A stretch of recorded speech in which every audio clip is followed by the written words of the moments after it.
In the basement of a public school on New York's Upper East Side, these elementary school students are getting a lesson in sport and in life. Coach Jackson Chen is responsible for herding this after-school group. Forehand, what forehand? Working with kids, they are very energetic, right?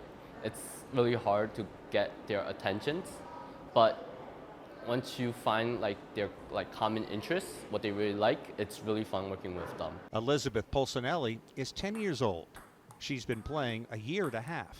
She loves the game and beating the boys. I'm very competitive in sports and games because I hate to lose and love to win.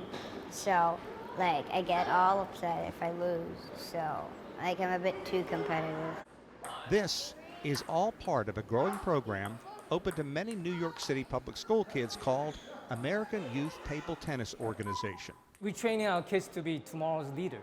Thomas Hu, a table tennis enthusiast who immigrated to the U.S. from China when he was 12, wants to get kids to play, but perhaps even more importantly, to knock down barriers. It's important, if the sport needs to grow, it needs to be diversified because talent comes from diversity.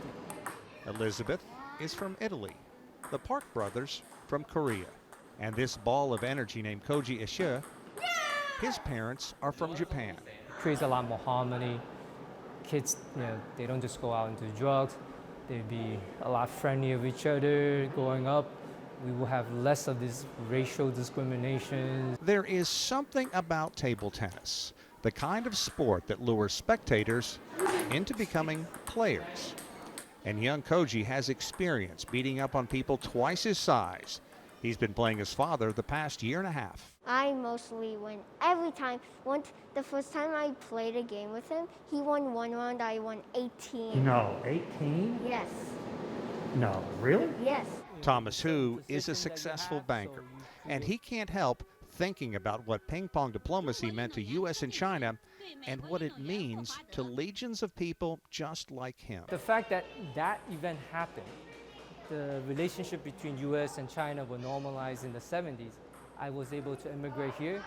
My father was able to reunite with all his brothers and sisters in the States. And I have a chance to excel. This program is in 11 elementary schools, 20 middle schools, and recently helped table tennis become a varsity sport in more than 50 New York City high schools. And as much as anything, it's a way to build on an event that changed the global diplomatic and political landscape 50 years ago. Sean Caleb, CGTN, New York.